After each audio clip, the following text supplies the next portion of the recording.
We ready? Can I start us off? Yes, I'm here for you. All right, let's get started.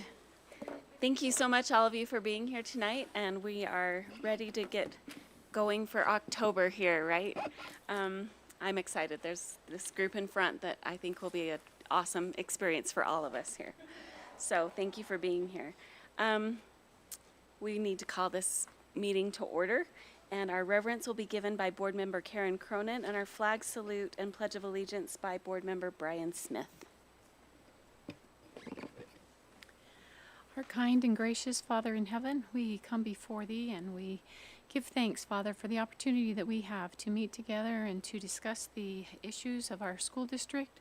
We are so grateful for the many wonderful teachers and support staff that we have, and for the students. We are grateful for the community members who support us, and we are thankful, Heavenly Father, for the opportunity that we have to bless the lives of our students and the community through education. We ask for Thy Spirit to be here with us. Help us that we will be able to make good decisions and to be able to have the gift of discernment. We pray a blessing upon all of our students and teachers and support staff and community, that we may be able to continue to live in a peaceful community and to have Thy bounties continue to bless our lives. And we say these things in the name of Jesus Christ. Amen. Amen.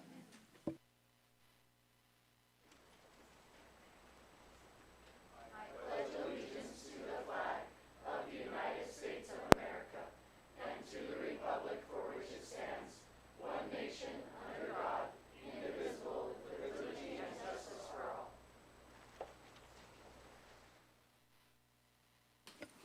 Thank you, Brian and Karen. All right, we have some recognitions from Jamie Kent.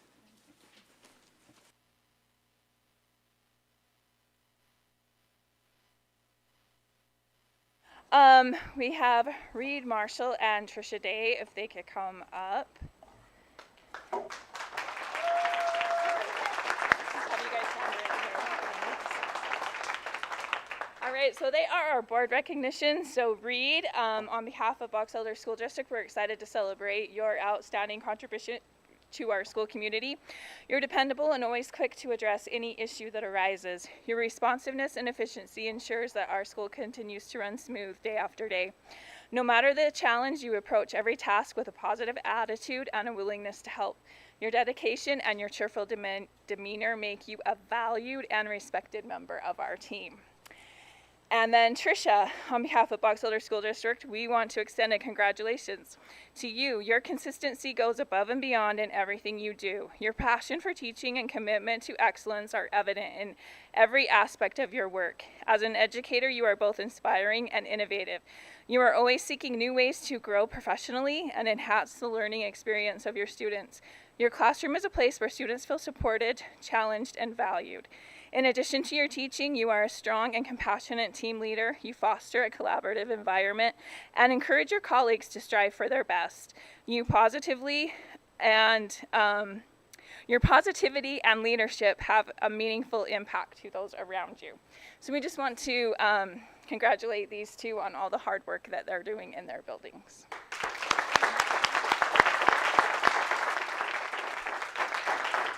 So we'll have you guys go and shake hands with the board and then come back up here and we're going to take a picture with them.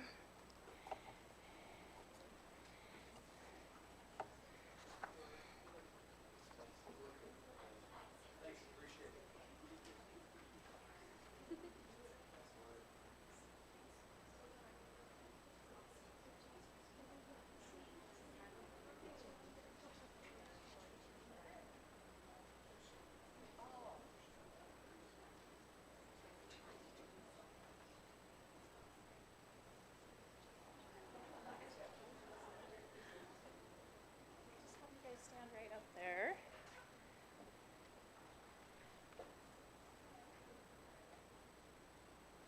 Okay, 1, 2, 3.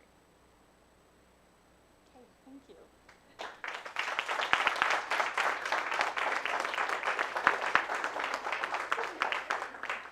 Okay, we also have a new award that we're going to start giving out. This is a C recognition. So this is our District C initiative, which is strengthening PLCs, expanding student connections, and elevating employee appreciation. So these individuals were nominated by their principals or administration, and then the district office staff voted on them. And there's one for each one of those areas. So we have Travis Mumford, he couldn't be here today, Tyrell Neal, and Tia Paxton. So if we can have them come up.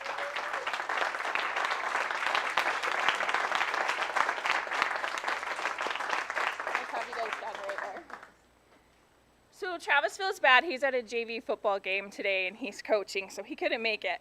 But he was our S for strengthening PLCs. He did an amazing job presenting to the Box Elder High School faculty this month in their professional development about engagement strategies. He's the math department PLC leader, and he leads by an example of collaboration, results, and support with a growth mindset. He attended NUCC conference and came back and reported what he learned with his PLC, and he's working with them to make some changes with what they learned. Tyrell is RE for expanding student connections. He has been instrumental in helping McKinley build a welcoming climate for students. He is out every morning welcoming students in the building, visiting with students at lunchtime, and helping with carpool every afternoon. The students love him already and know he is there to help. He has especially been helpful with our students who struggle with their behaviors. He has been a champion for them. We have met numerous mornings writing behavior plans for our students to be successful. The teachers have also noticed he is there to help them with students. He has done a great job in the elementary world, and he was nominated by Christy Kapner.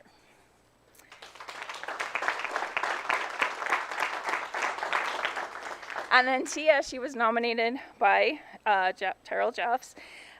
She has elevated employee appreciation at 3 Mile Creek. Tia is always leaving treats and messages for the staff. The staff appreciates her, and she builds meaningful relationships with them, and she is an asset at 3 Mile Creek. So we're going to have you guys go shake hands and then come back up here for a picture.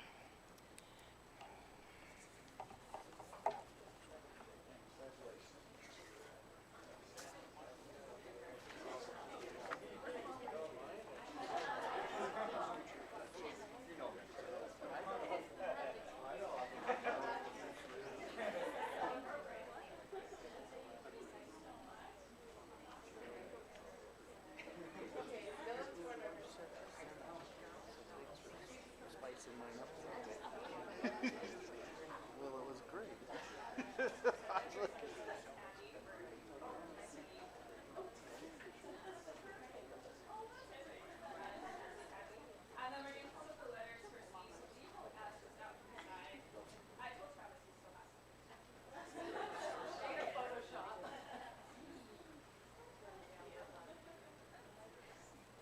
Lift yours up a little bit. There you go.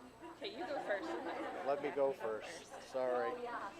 There's All only right, one okay, magical good. spot right here where you can get everybody. Tiffany, can you step that way just a little? Okay. All right, 1, 2, 3. One more. 1, 2, 3. Thank you. All right, thank you.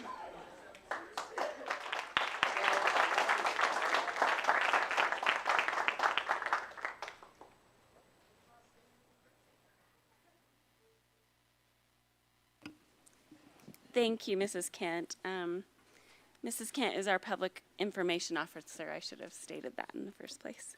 And thanks to all of you for being here tonight. It is really, this is the best part of our board meetings, is being able to recognize employees and that are doing so many great things. We're really grateful. Okay, I need a motion to approve the agenda. I move we approve the agenda. I'll second. All those in favor, say aye. Aye. Any opposed? Thank you. That motion passes. We are to our public comment portion of our meeting. The floor is open at this time for any residents of Box Elder County or staff members to address the Board of Education on items pertaining to education and or the operation of the school district. Participants will be given the opportunity to address the board in order in which they have signed up. patrons must state their name prior to making comments. Individual comments during this segment of the meeting are restricted to a maximum of 3 minutes. Group presentations are restricted to a maximum of 6 minutes. A majority of the group must be present at the time of public comment. Group members must be listed on the public comment sign-up sheet and the opening of the comment. Handouts may be used and distributed to board members. If they are used, all members of the board and district staff present should receive copies of those handouts. The board will not take final action or have discussion items presented during public comments unless the item is already on the meeting agenda. If additional study is needed to respond adequately to the questions or comments, the resident may receive a written response. The written response may be read publicly at the next regular meeting of the board.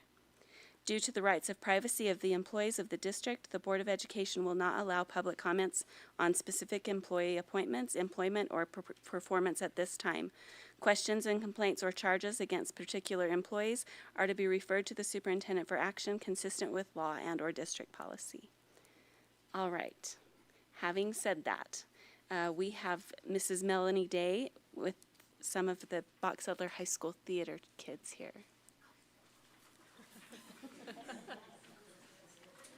What are you doing? Are you teaching? I am speaking for Miss Melanie Day. You guys ready? Why is there no one? Okay. We're over there. Do you want to come over here? Hurry, hurry, hurry. Spread out, spread out, spread out. Okay. Hi, everyone. My name is Dylan Stewart. I am student teaching from SUU, working with Box Elder High School with this amazing theater department. I'm so excited to be here with them tonight. Sorry, I'm not off script. On behalf of our entire theater program, I'm thrilled to invite you to our annual musical. This year, we are excited to announce Joseph and the Amazing Technicolor Dreamcoat. We're here tonight with our official invitations to opening night on November 7th at Box Elder High School.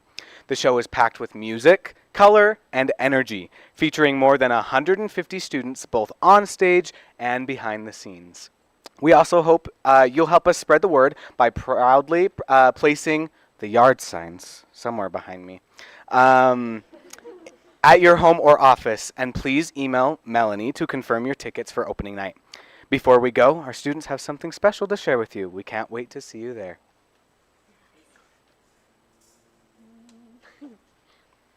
The cast and crew have worked with care. Their magic fills the stage each night. The staff keeps guiding, always there. Each scene, each song, each dance takes flight.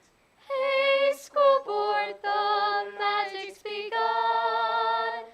At Box Elder, come see all the fun. Come see our show, join us opening night. The music starts with the stage shining bright. Join us at Joseph, the colors will glow. Actors and dancers all ready to go. Months of rehearsals on story and dance. 7 performances, don't miss your chance. Join us at Joseph, the spotlight's aglow. Come see the magic and amazing show.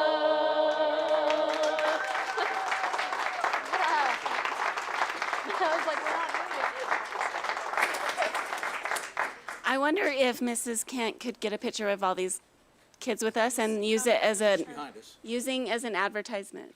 Like, She was taking pictures. oh, awesome. Okay, never mind. I think she got them. She got pictures. That's fine. Yeah, she can post whatever. Thank you. Pictures and video, Mrs. Kent? Did you get you got pictures of this? Okay, we're good then. We're good then. And by the way, I know you have an excellent, the most awesome teacher, but you also have like the most excellent student teacher now. You should give him a job someday.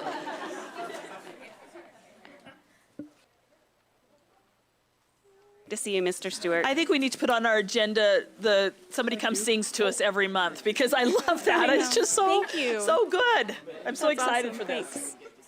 Oh, that's tough. Thank you. Thanks so much. Thank you. I don't live here. Do you want me to? Just put one wherever. Like, You can put it at your house wherever you get eggs. I just put it right here by your. Thank you. I'll find somewhere. We can put it on the road.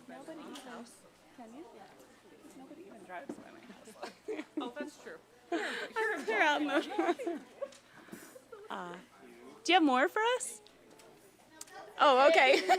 Thank you. Keep singing, we'll stay all night.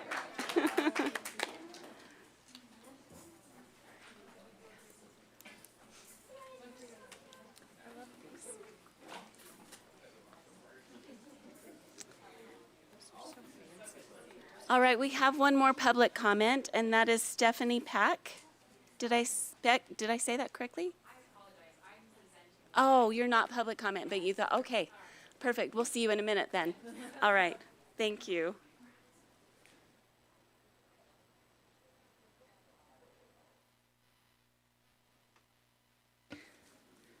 Oh, those kids are awesome. All right, let's move on to our action items. And our first, number one, is approval of exemption of community council at Sunrise High School. And Mr. Randy Rasmussen is going to present that to us.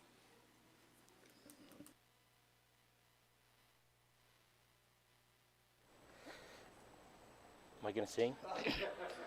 What would you like me to sing? Whatever I have. Never smile at a crocodile.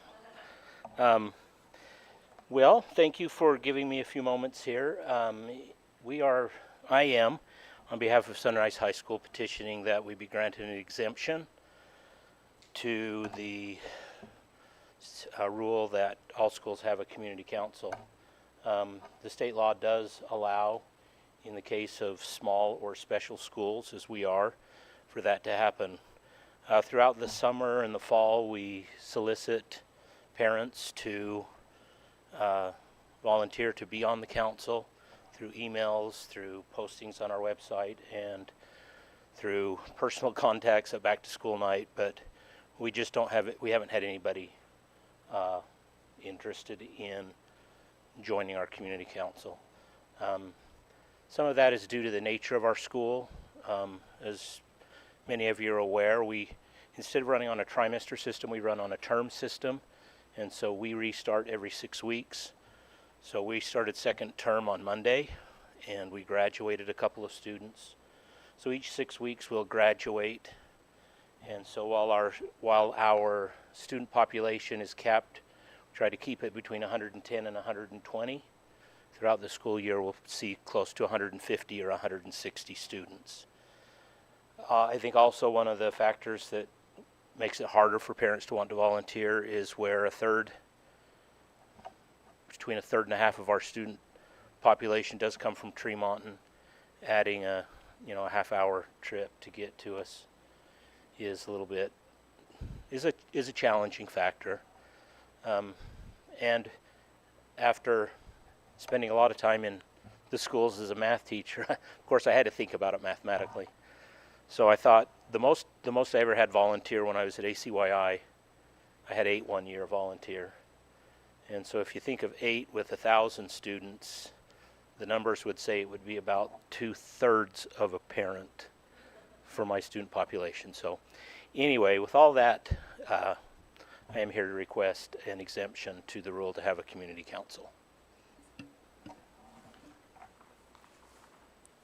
Okay, I will make the recommendation that the Box Elder School District Board grant an exemption to Sunrise High School to seat a school community council pursuant of R 277-49-3, paragraph 5 for the 2025-26 school year. I'll second. All right, we have a motion and a second. All those in favor say aye. Aye. Any opposed? Thank you. Okay. Thanks for the effort you put forth in trying to get one put together. Oh, you bet. Appreciate you. You bet. Thank you.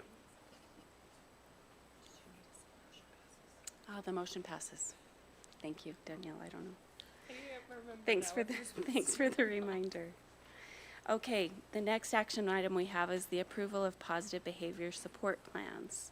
And Megan Bushnell is going to present that to us.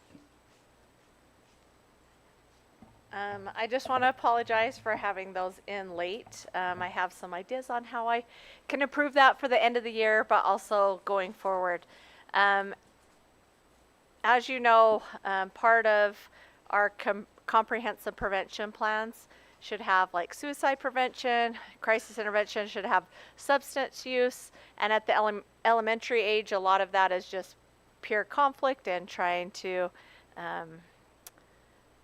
help with bullying prevention and things like that. So the positive behavior plans that were submitted were in conjunction with our counselors and our administrators at each school. So it's recommended that, or no, I just recommend that we approve the positive behavior support plans from each of the schools as written. Just have a question. Yep. We've been doing these for a little bit. Yep. So have you seen improvement? Are they doing what they're supposed to do? We've had, so the first, there's not a state format to turn this in on. So the last couple years, I felt like those were more strategies that we were going to use. This year, I asked them to come up with actual goals that we can then kind of take every trimester, and I'm going to have them follow up with me either in a meeting after school or a partial like half day or something to meet with me to go over how that's going. One of the problems that we have with this is they have to go off of spring data because these are due now, but we're actually open the panorama survey just this week. So that's kind of a barrier that we've had in the past, but I have a plan to support that. I feel like a lot of our schools do an amazing job already every year working, and any kind of critique that is given to them by me or I have other people looking at the plans. They do a great job implementing those things, but of course there's always work to be done. Do you have a specific school or specific? No, yeah. it just seems like a lot of paperwork. I'm wondering if we're able to track to see Yeah, if it's so worth it, and we're not just doing one more form. And so it sounds like you've got some tracking criteria coming in place. Yes, yeah, some of that coming into place. And I did ask them to look at, because all of those are state, like the suicide prevention plan is a state expectation. Attendance is one of our big pushes. So I asked them, my expectation was to try to see if you could do an attendance one, as we're doing that as a district already. So it's not like we're doing one more thing. It's just trying to put everything together to grab the data and really help improve. So I'm not sure if this would be the place to ask, but like, would we see along the way some data points? Like, are we seeing attendance improve? Where is our suicide rate as compared to years with before? our attendance tracker team, we're things. working on that. Keith actually asked a couple days ago, like, if we meet as an attendance group, which is not the same necessarily group of people that turn these in, but we meet once a month to go over what attendance we're seeing. I've been asking actually, well, first I asked Alan Shakespeare and then Richard Johnson about pulling kind of some district-wide data for me. So I'm working on those data points. But as some schools have really seen that kids are trying to be there more often, I've seen, like, we've had days where people have 100% attendance in certain classes. So we're trying to see that. We're trying to spread the message about 9 or less is best. And every day counts. So that's our big push for the district this year. So I'm hoping when we meet again as an attendance team, we are working on protocols in each one of the categories that Attendance Works suggests. We're trying to make an effort as a district each month. So we're hoping to see some improvements. We're hoping, I did send out something else about attendance and tracking that we get parent contact, not just an email or a text, but an actual phone call to parents to see what we can do to support with the barriers that they're having. And so far we've had some pretty good success with that, and I'm keeping that data and tracking that. So hopefully at the end of the year I can show you, or at least middle of the year, kind of show you where we're at. And I'm not saying that things are bad. I'm just like, we're doing all these reports. I know. just want to see the end. I know. Be able to cheer and celebrate. And I'm seeing it just, you know, in little pockets that schools are telling me, parents are telling different people, and I just want it to result in the numbers. So, yeah. So could we schedule a board meeting at the appropriate time when you think you'll have data you can come back and share? Sure. I mean, we When could would be do a like good- end of trimester. We could do end of trimester if you wanted to compare like this trimester to first trimester last year. We could compare that data and see if what efforts we're making are making a difference in attendance. Also with substance use, making sure Ben and I are working on BOTVIN, making sure that it's in the health curriculum, that our 5th, 8th, and 10th grade teachers are teaching that effectively, and that's with substance use. So yeah, I'd love to kind of bring attendance data and like maybe safe school violation and or kind of behavior incidences based on these things. I can do that after first try, see where we're at. That would be great. Okay. Thank you. Okay. With that, I'd make a motion to approve these. Do we need to prove them? Yes. I'm like, I don't have all the words, but can I just say we want to approve them? Yep. The positive behavior support plans. Yes. I second. All right. We have a motion and a second. All those in favor say aye. Aye. Any opposed? Okay. Thank you. That motion passes. Thank you, Megan. Can I just add one more comment? If possible, next year, can you put them by schools so we don't have to scroll all the way through to get to certain schools? Like a file per school like we do on the trust lands? So just do one per school, or one file per school. Sure. Thank you. All right. We have the approval of LEA-specific endorsements and LEA-specific licenses. And I'm going to do that for Karina. She had a sister come in suddenly and is leaving early tomorrow morning and hasn't seen her for a while, it sounds like, and so she asked to be excused. Real quick on LEA-specific licenses and endorsements. So there are 3 types of licenses. One is a professional license, and generally these are licenses that teachers hold right out of a university. There's an associate license, which is someone who has a bachelor's degree and they can apply for an associate license. It qualifies them, but it does give them 3 years, and that associate license can allow them to teach in any school in Utah. Okay, they have to obviously, there's content that they have to receive as well as pedagogical type of information. The third license is what they call an LEA specific. What that means is the license is only available if they teach and work in the Box Elder School District. As soon as they leave, the LEA specific license is dissolved. These individuals, especially the licenses, and you'll see in the second attachment, there's about 8 of them.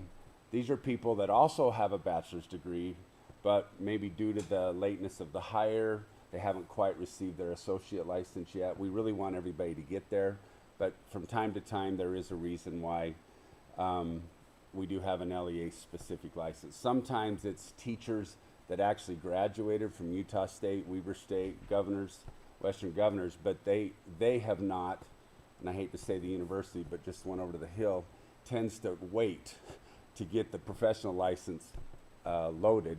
So therefore, we sometimes have to do an LEA specific. And since I don't know all of that anymore, I can't speak to that. But that's sometimes why you have an LEA specific license. Tiffany.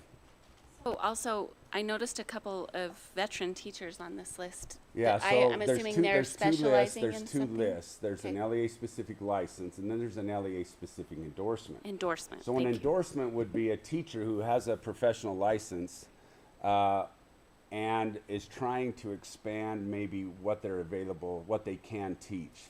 Well, they might already be teaching it, but they aren't endorsed in it.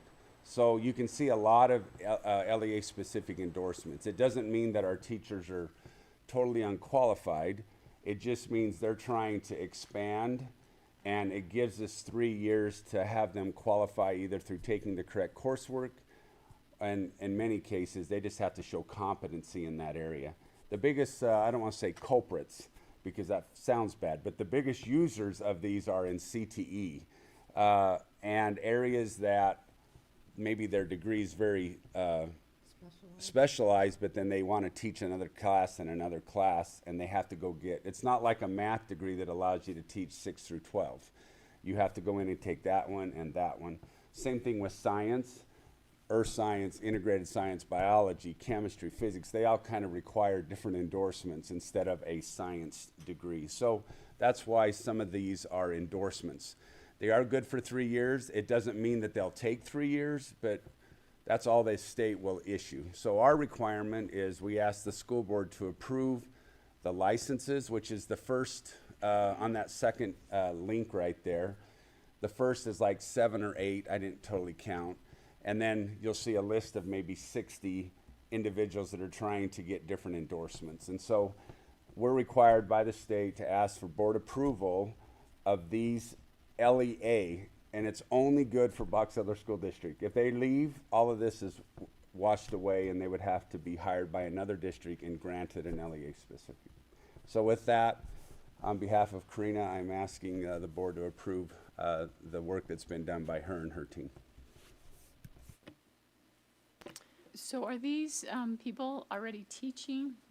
So they're already going Yeah, through they're- that first of the Correct. 3 years? They're already in. Now, you bring up a point. There are some people that have an associate license, but what they may need is an endorsement, an LEA endorsement. So some of these are hand in hand, some are professionals licenses. So, but all of these are working for us right now. I move that the 2025-2026 LEA specific endorsements and licenses be approved. Is there any discussion of that motion? We good? I'll second. All right, we have a motion and a second. All those in favor say aye. Aye. Aye. Any opposed? All right, that motion passes. We are moving on to our information items now. We have Mrs. Stephanie Pack here to teach us, inform us about Inland Port. Stephanie, it did not come through. I don't know if I got caught in our filter or if I misspelled my name. Sorry. Let me see. But I would love I to am be able to waiting for it share. and it's not coming. I'm sorry. Yeah, let me.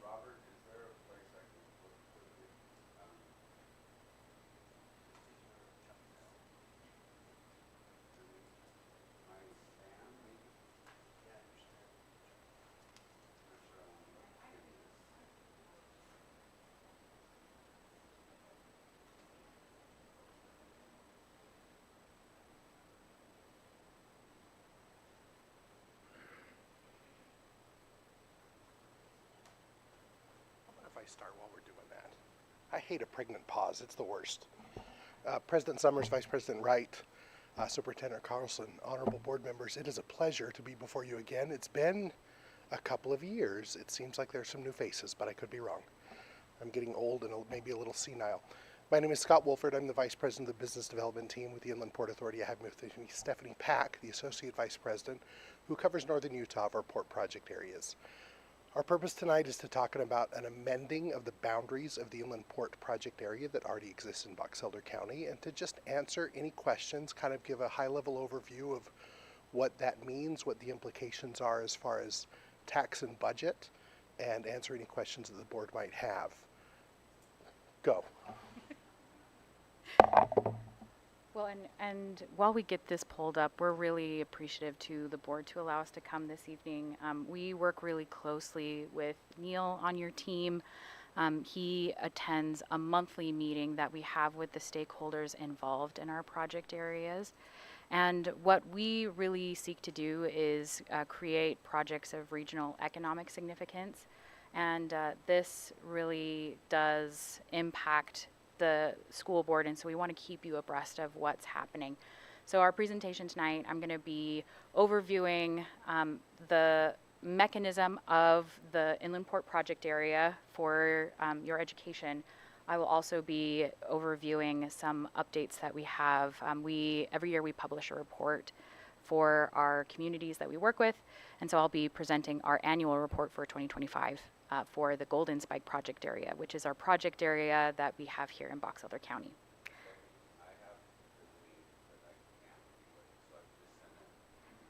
Okay. Got it?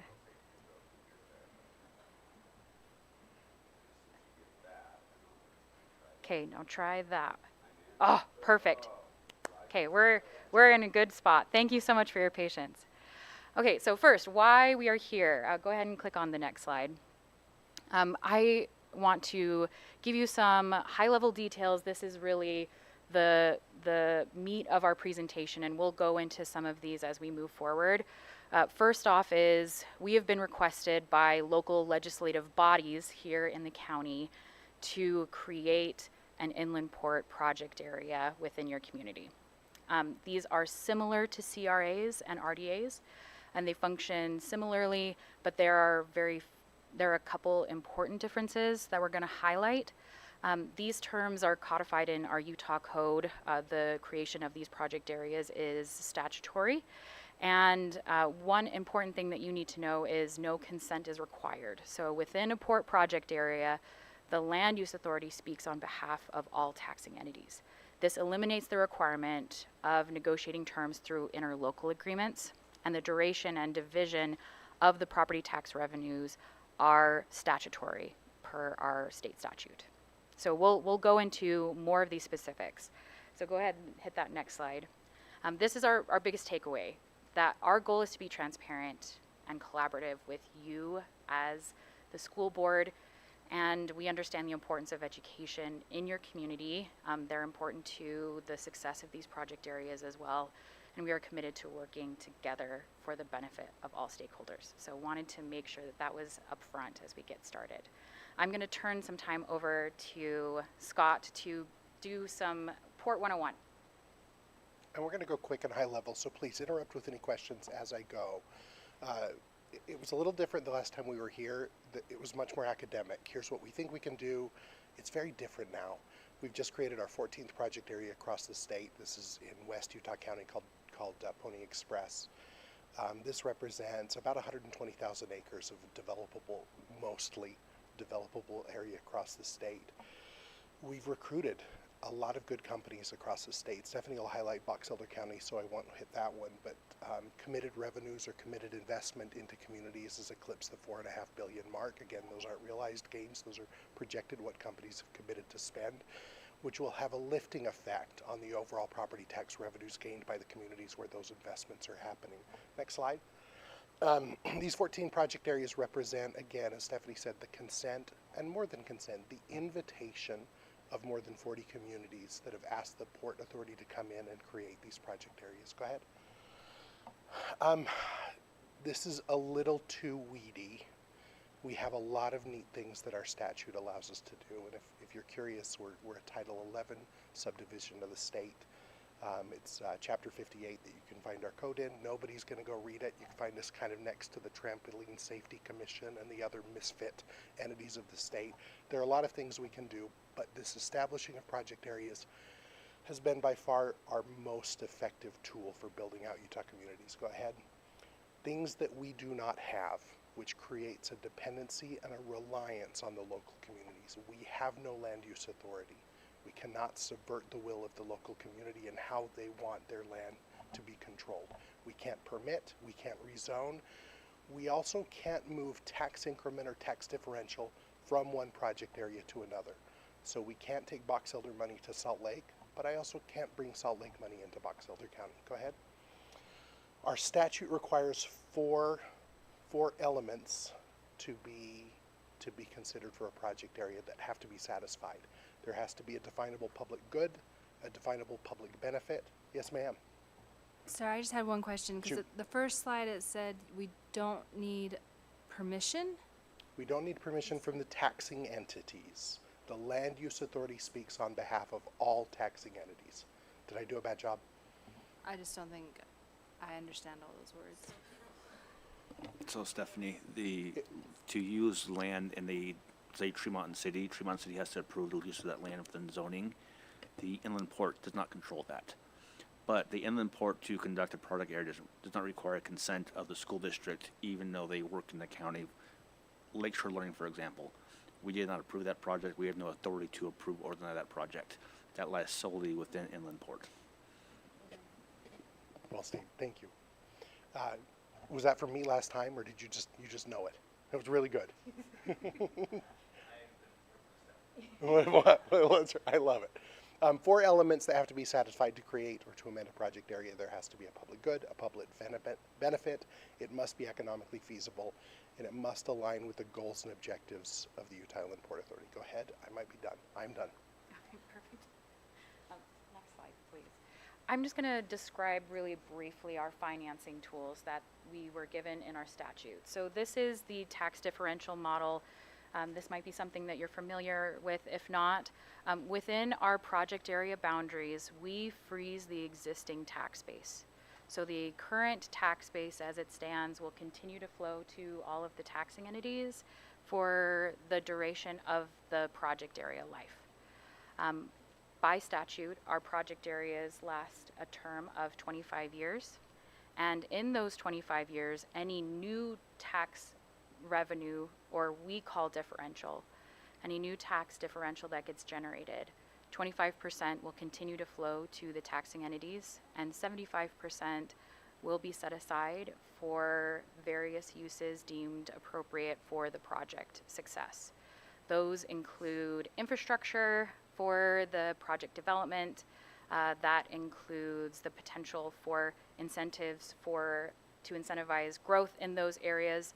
And then once the project area is matured at 25 years, all of that new tax base will flow to the existing taxing entities.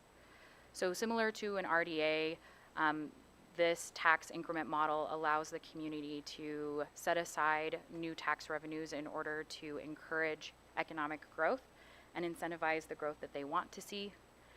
And different from an RDA or a CRA, statutory, that split is set at 25-75%. Go ahead and go to the next slide. This is a great slide that kind of illustrates what the benefits of this tax increment model can be. It allows us to drive economic growth in areas that have been zoned and set aside for this type of growth. And we look to capture that new tax revenues that wouldn't otherwise come without the investment of infrastructure build out. Without this investment in these areas, these companies wouldn't decide to come. A good example is the Lakeshore Learning Project. That project was a highly competitive project and had been looking at Utah and other states for over a year before it shortlisted 3 communities here in Utah, as well as some sites in neighboring states. What the biggest decision driver for Lakeshore Learning in choosing a site was the willingness of the community to partner with them. They wanted a community that wanted them. And Garland opted to create a project area in their community and offer Lakeshore Learning a post-performance tax rebate. So as Lakeshore Learning pays their taxes, they'll get a percentage of those taxes back year over year in form of a rebate. It was that incentive that really led to Lakeshore Learning selecting Garland over other sites in Utah and other sites in other states. And so we really believe in the power of this tool to drive the types of employers that are going to be good corporate citizens here in the community and bring significant value, create jobs. Next slide, please. Sorry, just one question. Is there, as we give them those tax benefits or what you're saying, is there anything that, do they sign that they'll be here then for a longer amount of time that, or can they just move when that tax rate comes off? Does that make sense? So the purpose of these tax incentives are to really identify companies that are going to invest in the community long term. It's rare that we see companies invest so significantly into a community and just leave all of that investment after a certain period of time. We know that they are they're a financially viable corporation. Through the process of their incentive applications, they did have to, show that they had good financials for us to consider them, a worthy target for those types of incentives.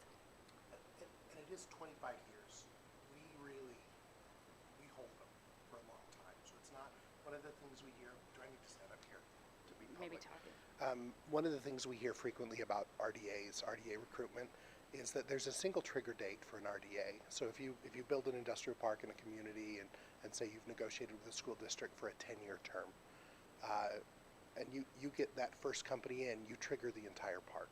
And so if it takes you 2 years, well, the next company only gets 8 years of incentive, and if it's 2 more, the next gets 6 and 4. And we hear that very frequently, that we as a community just weren't competitive in recruitment because our RDA only had 2 or 3 or 4 years left on it. One of the things our statute allows us to do is a staggered trigger date. So every company that we collectively with the community incentivize, we get that full 25-year term to incentivize and also to get the bonding capacity to build that infrastructure.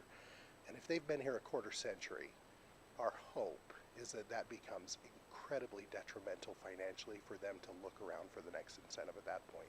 At that point, they should be thinking about growing again. Did that answer the question? How'd I do? Yeah, that was great. If they decide to expand, is there ways to then they'd get another write-off? They certainly could apply for that, and we would defer to the county, or in this case, Garland City, Tremont City, if they wanted to do that or not. This, you should do this. This, I got my undergraduate degree in English literature. It's a dirty trick to bring math. I'll keep it very simple because I'm not very good at it. This is from the plan and budget, the governing document of the Golden Spike Inland Port. And I'm going to kind of walk through top to bottom a little bit. I'll bounce around a little. But again, as Vice President Pack said, the split for growth, for increased property tax revenue after creation is 75 coming to the project area, staying in the county, and 25% still continuing to flow through to the taxing entities. Again, that's for a 25-year term. So top line there under full value, the base year taxable, this is before the amendment that we're considering with Willard City to bring them in, but the base year taxable value for the properties was $163,000. I'm going to bump down to total tax differential, 1, 2, 3, the fourth line down there. We project with a very conservative estimate that the value over the 25 years of the project area will be $234 million. The most recent mill levy I could see for let me back up. Above that, the 25% would equal about $58.5 million. From what I can tell, the Box Elder School District mill levy is .005860. I know we changed a little bit this year, but I couldn't find what the new one was. That represents about 62 to 71% of the total property tax that comes in from the county, depending on what the municipal rates are.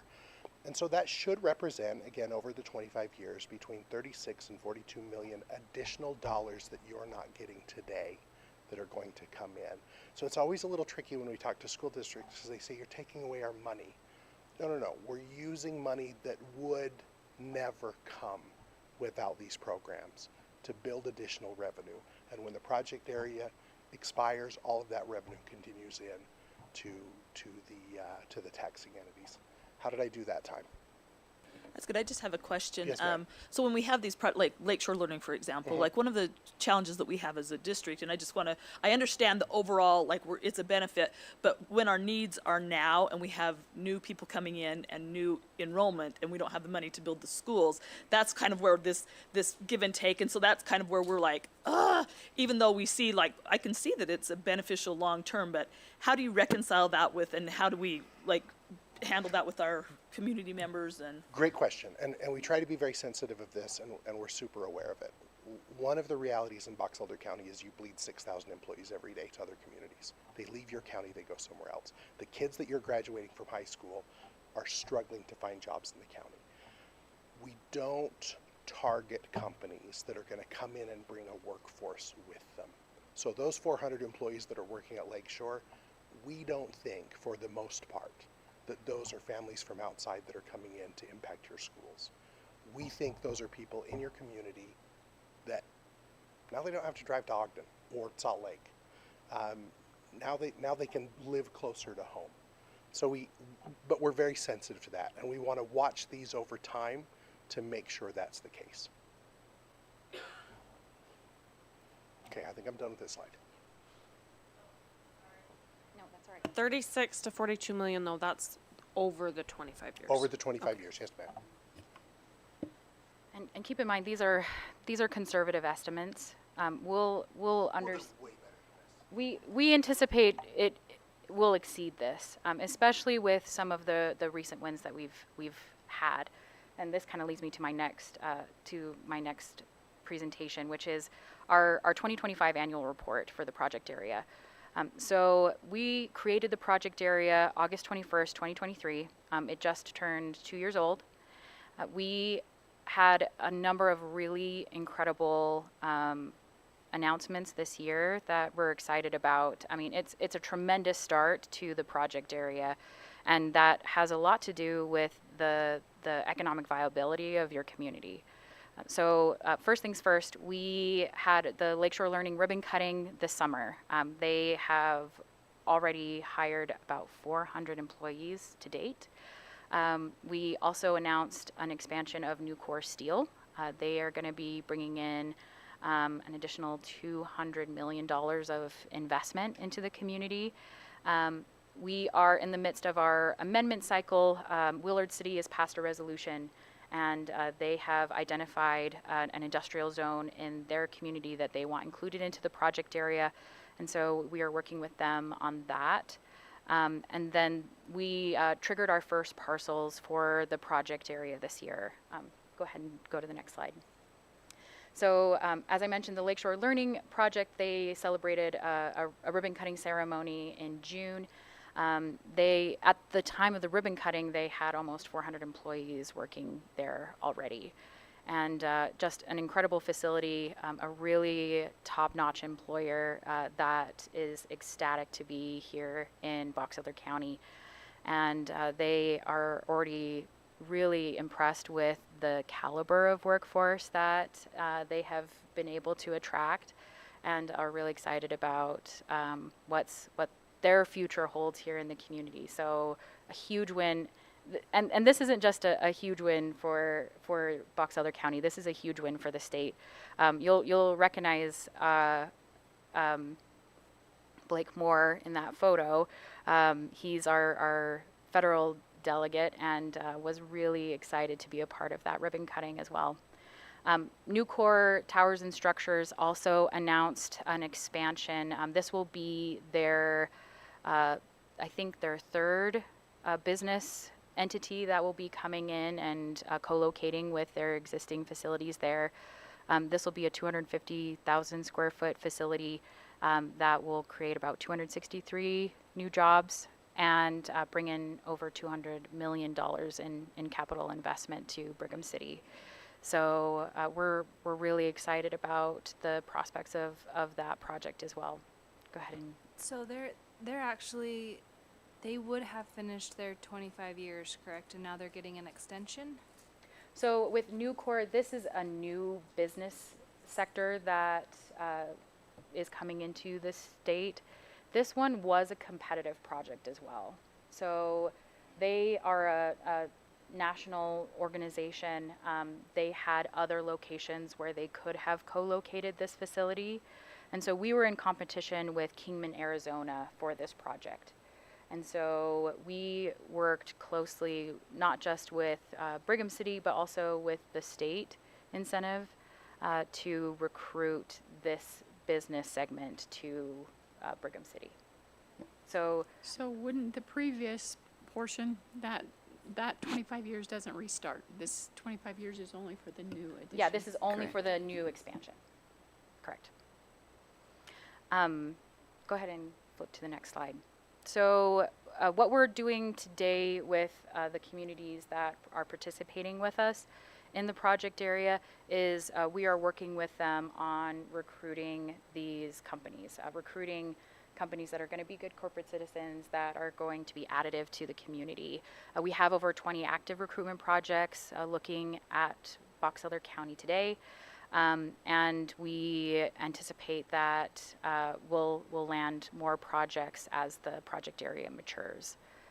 We triggered our first parcels, as I mentioned. That'll be for the Lakeshore Learning Project, and that starts that 25-year clock for that development. We anticipate that as these other projects mature, you know, we'll trigger those projects as they finish, as they are completed, and as they move into those facilities. Logistics is a big part of our mission as the inland port, and so we are working with local logistics partners here to help improve connectivity as well as efficiency in logistics here in the county. Here in Utah, we're very, very reliant on trucking, and we have a fabulous resource in our rail, and it is an underutilized rail source that we want to see better utilized. It helps clean our air, it helps keep trucks off the road, it helps with our traffic congestion. And so we're working really closely with our rail partners here in the county to support that, as well as working closely with the Brigham City Airport, with our trucking partners as well to help with efficiencies. Logistics is a big part of our mission. Go ahead and go to the next slide. Well, maybe not one more question. Another question. Is it 25 years always set, or does that ever move for what they are providing or needing? Does that make sense? Our statute does allow for an extension of the project area. We'll look at that on a case-by-case basis. The only reason we would look at an extension is if there was debt service that needed to be paid on the dollars that were being used. So if the community were to issue a bond for infrastructure build out, and there was still debt service on that bond, that would be an instance where we might want to extend the life of the project area. But as of yet, it's a set 25 years statutorily. We're working on marketing these project areas nationally and internationally. We have an annual amendment cycle. As I mentioned, we're wrapping up the 2025 amendment cycle right now with the Willard project. And 3% of the tax differential generated in these project areas will be going towards wetlands preservations.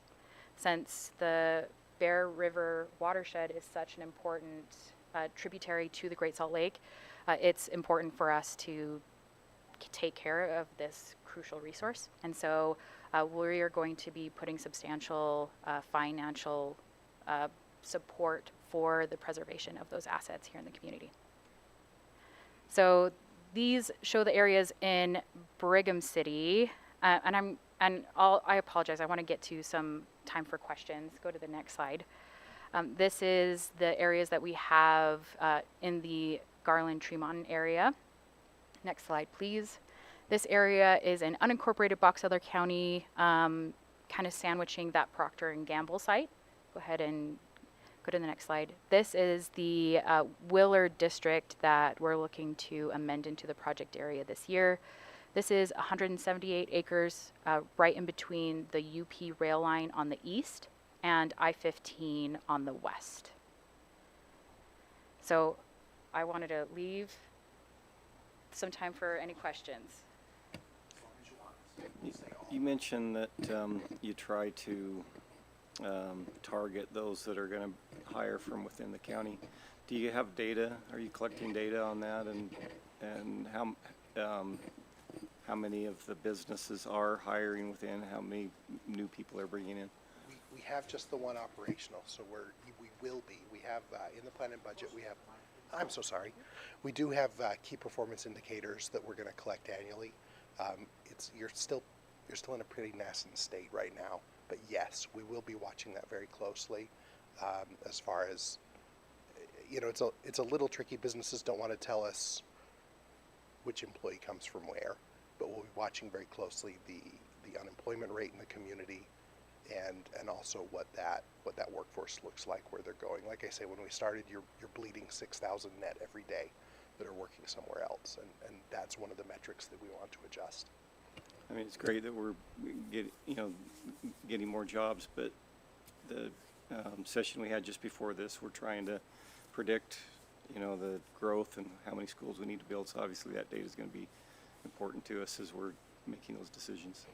I can't tell you how wonderful it is that you have a school board member that sits on the steering committee that guides the project area, and so hopefully you're being fed information near real time as we're getting it. But yes, every year Stephanie will be back with an annual report. Every year you want to hear from us, we'll be back with an annual report, and those metrics, those indicators should be more robust moving forward. I was going to say, on that yearly basis, if we could add another slide that would show what businesses have come in, what their previous year's increase to the budget, specifically to the district budget, have been, and how many employees, and then how many of those employees were from the county.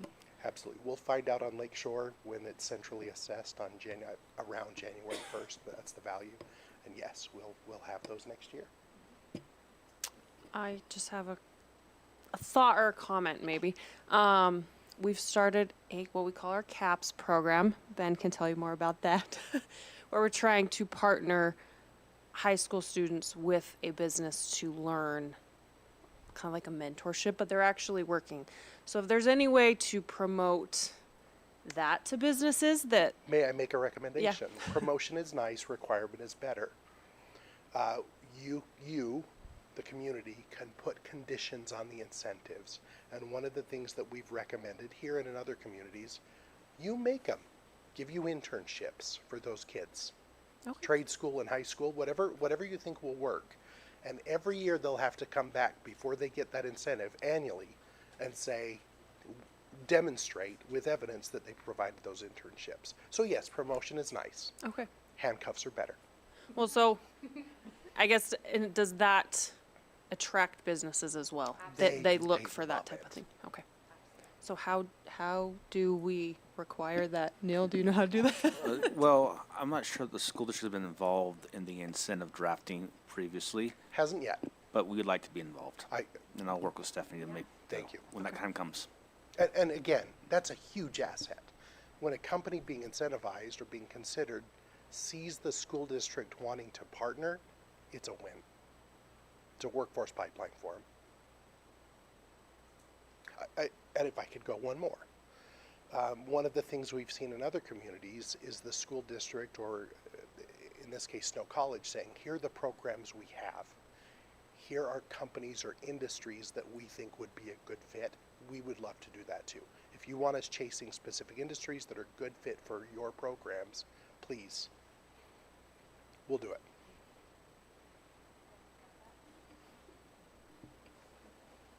Ben, have you got our info? I do now. Thank you. We would love to learn more about those programs. Just, if I may, just to provide, I don't know if it's transparency, but reality. We have a policy. It's policy 2035. It's our increment financing policy, and we've used that a few times over the last 9 years while I've been here. And each one of those times, quite frankly, we've lost out on business probably to other states. So I understand the importance of this. However, basically, and you guys I'm sure will correct me, and I hope you do, when you talk about revenue for taxing entities throughout the state of Utah, there's income tax, and in this particular case, when you bring in a new business, income tax for the state goes up. Okay, there's sales tax, and basically when you bring in a company like Lakeshore Learning, sales tax goes up. We don't necessarily see either one of those except through the legislature and in our WPU. The third one, the third major revenue source, of course, is property tax. In our policy, it states that we will generally try to hold an entity that's seeking a RDA or a CRA to 60% or less, and of them not getting it. So the 25, the legislature decided that too many school districts were holding people's feet to the fire and we weren't getting enough business coming into the state. So therefore they decided that they would take the reins of this thing and make it to 25%. I'm not trying to be contentious, I'm just putting out the facts. I'll never speak for the legislature, but you very well may be correct, sir. Okay, so I just wanted to make sure, and we've got to look at our policy probably, and if they do come in outside of an inland port, then we still have that ability to work with those folks. Absolutely. Inside the inland port, it's strictly legislated, codified in exactly how we handle those things. So I just wanted to make that point clear, and I'm sure you've heard that. School districts are probably the biggest opponents of this in some regards. Yes, sir. I don't know that we've felt anything that would classify a school district as an opponent, but let's say the most concerned. And I think you worded that very well. Thank you. English literature. Thank you, Weber State University. And I think it's a concern we share. I have 8 kids. They're in the public school system. I was on the planning commission for West Point City, and West Point Elementary has so many portables now that if you're one of the last classes to go for lunch, you spend the entire lunch period in line and don't actually get to eat because there's not enough space. My mother is a school teacher. She's retired, but is still doing ukulele club and reading tutoring. And my father taught computer science at Weber State University. We will watch this. One of the goals we have is to look at high capex businesses that bring in big investment and low employee costs. We don't want all of those to be that because we recognize we want jobs for that workforce. A lot of kids coming out of Bear River and Box Elder High every year. Going to Ogden High, they beat us at football every year. We know those kids are good kids and they're big and they're strong. It's the worst. Killed us every time. But we want to make sure or do all we can to ensure good careers for those kids. But a big CapEx project that doesn't bring a lot of people and doesn't bring a lot of jobs, but scads of money, we think we can beat those old RDA rules and those policies, making sure the school district is whole and has plenty of revenue to take care of those things. Any other questions or discussion items? Thank you. This has you. been really enlightening. Thank you. We're happy to come back anytime, on or off the record, and chat through anything you're interested in. And again, thank you for your participation in the steering committee. Thank you, Neil. All right. Thanks. Travel safe wherever you're headed. Yeah.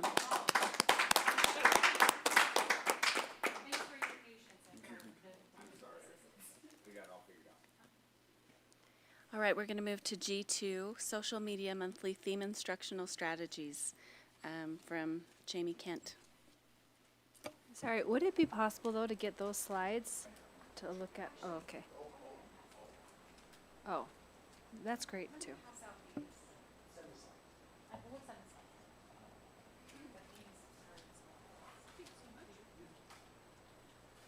Thank you.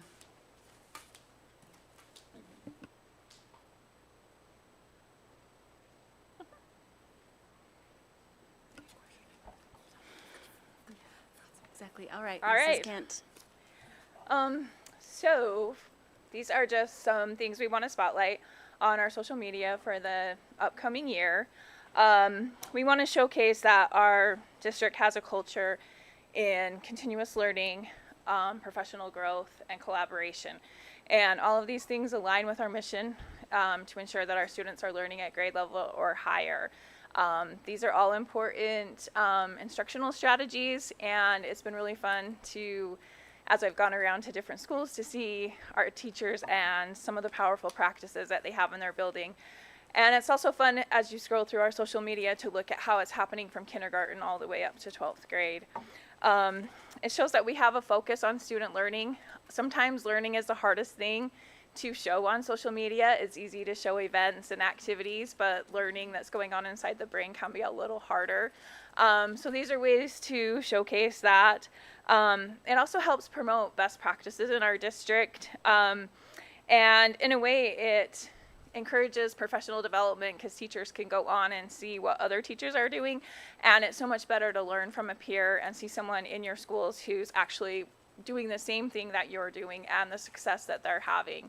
And so that's really what we wanted to showcase with this calendar and these things that we're watching. So this month we're doing formative assessment and feedback, and that's a little tricky. It's been a little slower. Hands-on learning was a lot easier last month, but we do have some posts. I just put one on there today.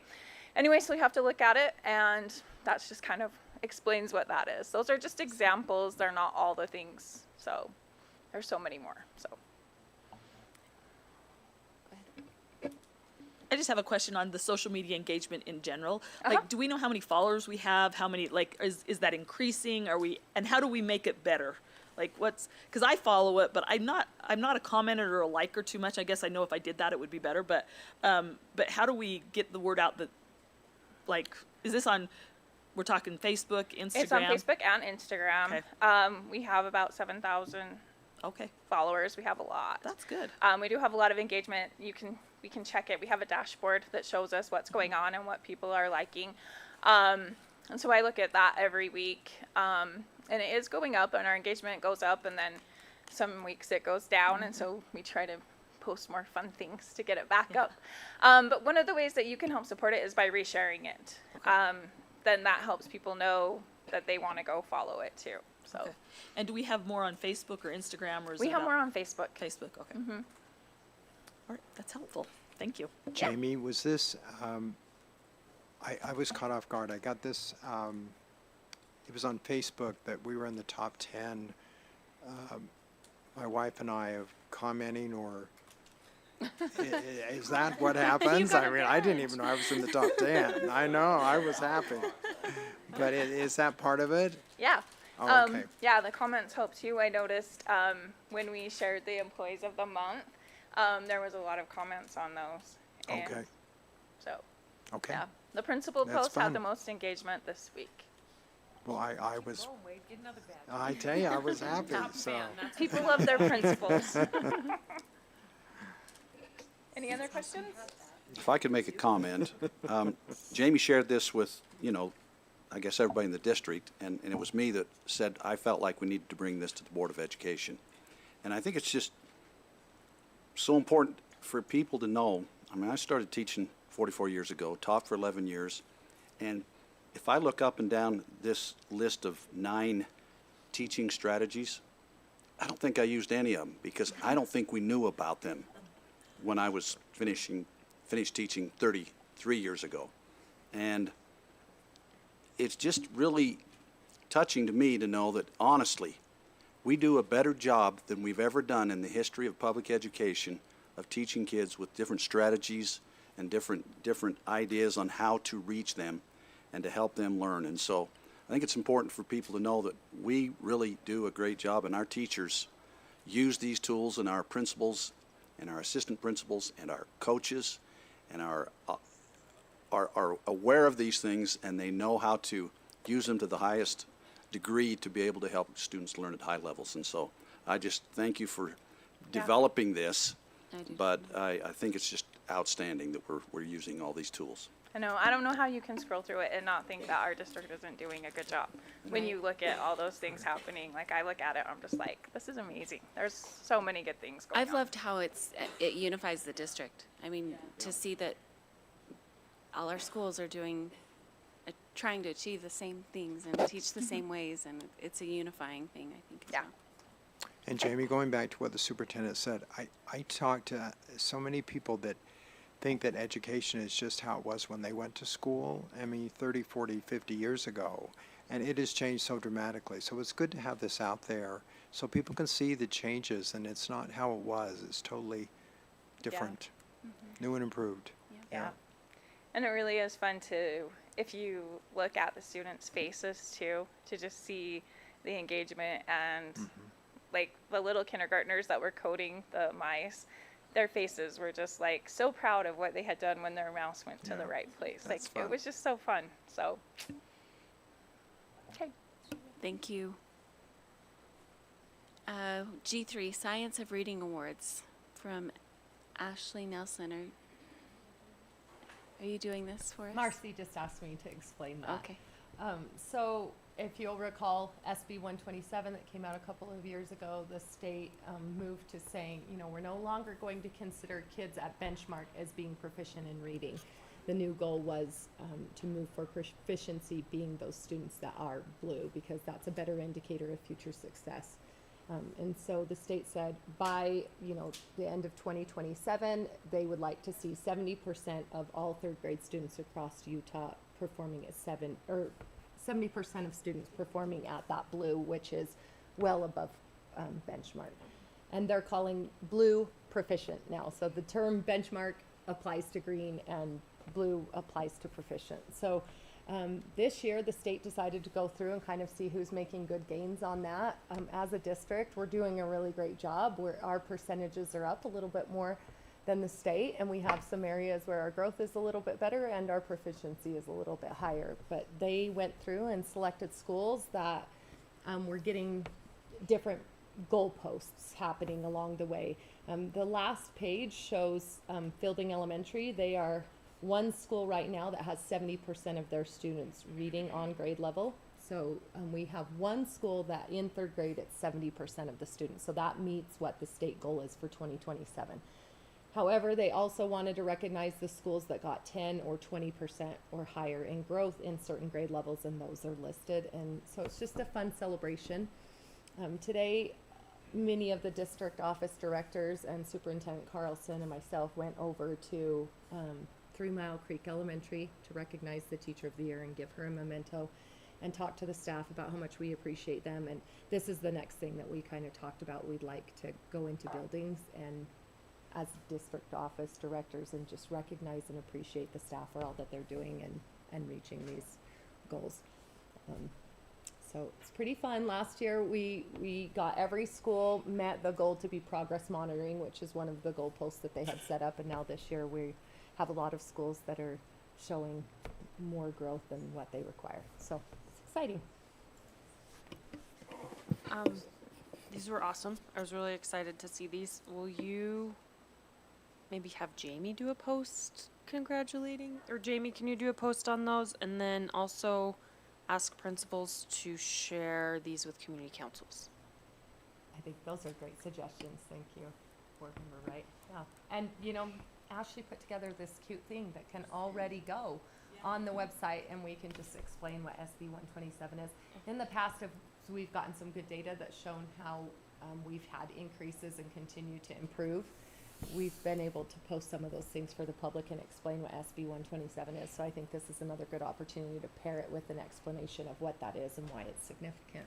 So, thank you. You could also print them out and put them on the front door of each school. That's great too. They're cute. So if I'm understanding right, I'm looking at the one that says 20% higher growth, and then it's got I think most of the schools listed there. So from last year, their students, the majority of their, 20% of their students achieved higher, or their students as a whole achieved 20% higher? Like 20% more or 20% higher or more percentage of students that are proficient. So from the beginning of the year, let me pull up my data and give you examples. So that one is kindergarten that you're seeing that has like all of the schools listed. That's right. Really impressive. Let me turn that back on. Let me pull this up really quick.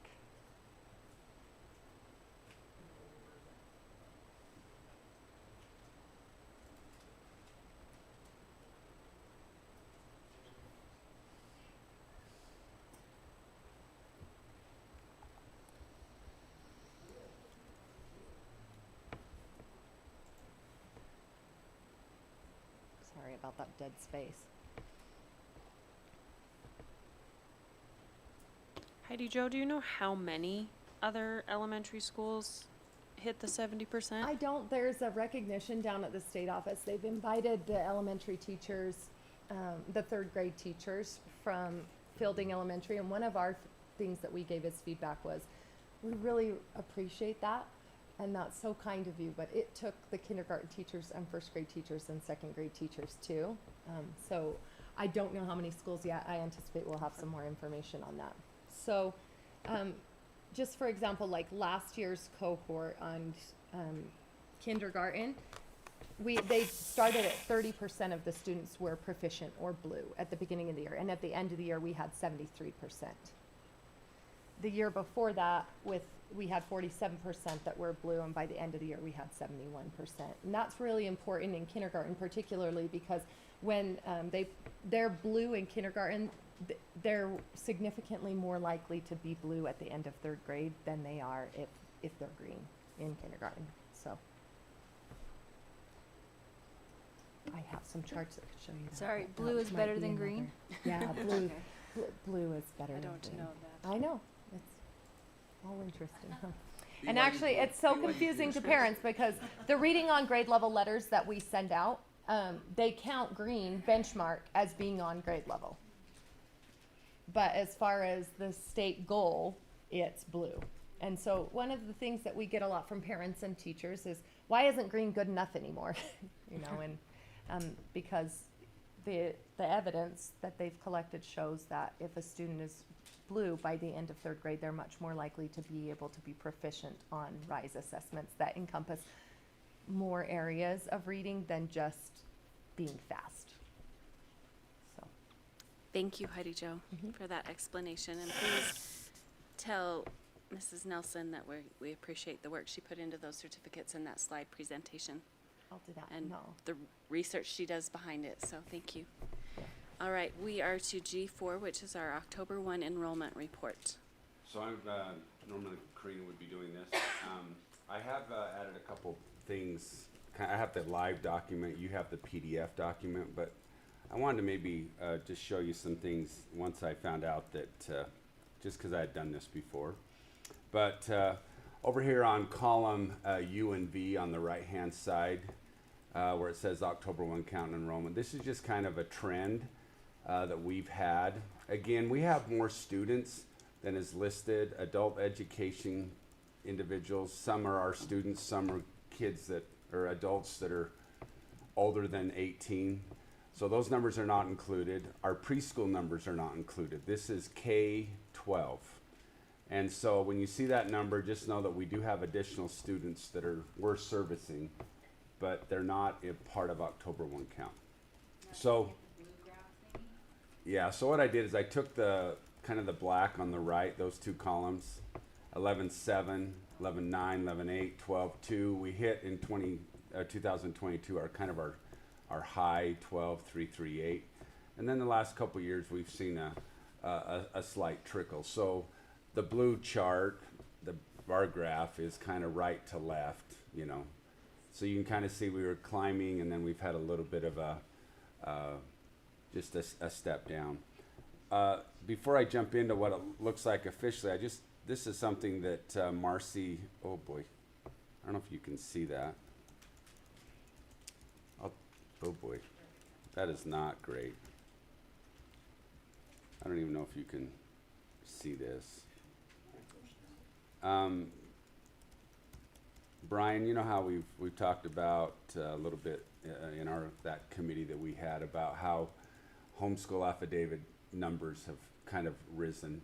So one of the things I wanted to kind of point out is if you kind of look at our trend over the last 6 years, we have, this just kind of shows how many people are saying, I want to go to an alternative way of educating. I want to do homeschool. And so they have to come in to Marcy, they fill out the form. And so she tracks all of these numbers. They kind of come in throughout the year. You can see right now we're actually a little lower than we were last year. You can kind of see an elementary number. You can kind of see 6, 7, 8, 9, 10, 11, 12. And then sometimes they don't state it. And there's an assumption that people actually come in. I mean, we're not going out and beating down the doors and asking. So this is the best that we know. It is a requirement by the state that if you're not going to be if you're going to homeschool, this is one of the processes. So I point that out just of interest. Sometimes you say, well, why aren't we growing per se? Well, this is just one of the areas that has kind of increased over the last 5 or 6 years that would maybe keep our numbers maybe more static like they are. One point, Keith, is in order to be in the Utah Fits All Scholarship Program, you do have to have a thank you for that. Homeschool you. waiver, I guess. Right, and so we know that program's been funded and doubled. And so if there are families, and we don't know if they are or aren't, but just thought I'd share that with you.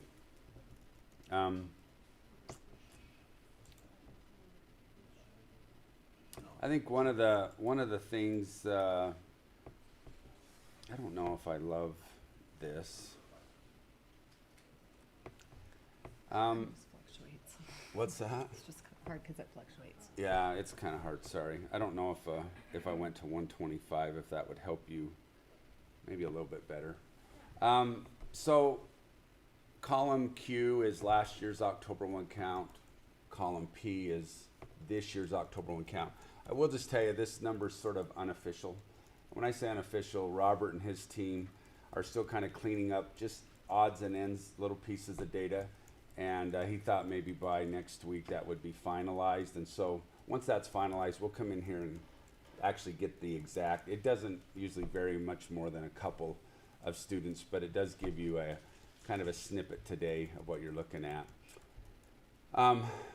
Interesting, you know, we've had this bubble kind of going through the secondary schools, and you'll see where that is kind of being displayed. Oh, this is jumpy, holy cow. One of the things I want to show you that I think is really intriguing to look at is row 24. Row 24 is total number of students in each of the, is that, what color is that? Is that green? Green. Okay, green it is. The first column is preschool kids. Preschool kids, as they turn of age, they enroll in our program. Is that right, Catherine? That they kind of, that number keeps going up, or a little bit as they get a little older, right? Yeah, grows all year long. As they hit a birthday, Then they can move. third grade birthday, 3-year-old birthday. So if they're already receiving services like in an up to 3 program, then they transition when they turn 3 years old into our program. But we also take students anywhere from 3 to 4 years old Yeah. before they're eligible for kindergarten. But again, that number doesn't always reflect our total number, as you can see. So kindergarten. So one of the a little bit of a trend here is that our last 4 years are all in the 800s. If you'll look at 4, 5, 6, 7, 8, 9, they're all in the 900s with the exception of our 5th grade bunch right there. And then you can see our 10, 11, 12. So 12s are kind of a more typical level, but our 10 and 11 are some of our largest classes that we have currently. And then things will just kind of, and as I look, and I can click on all these tabs here, and I can certainly share, in fact, you probably already have this document, and I can share it again, but you can kind of see how over the years we've kind of averaged in the mid-90s, 950, 960, 970, 980, 940, and then just the last few years we've had some smaller numbers. Why? There's lots of reasons why. I just don't know which one is most accurate. It could be homeschool, it could be Utah Fits All, it could be, we do have people building, that's not the question. We know that there are people building. And so it's something we have to monitor. But you can see. I have a question, yeah, Keith. Julie. So I know Promontory is not a huge population school, but at what point do they go to 8th, right? Yeah, so our what 9th happens, grade what usually we increases. See in the model, and I haven't looked at the model the last 2 years, but I certainly did all before that, that roughly 8th and 9th grade, Box Elder Middle generally adds another 50 kids. Okay, that's what I was wondering. That's kind of the average of their schools. Some go to Ogden, some come to Box Elder Middle School. So there's always a kind of an increase in Box Elder Middle School's population as kids get into that 8, 9 range.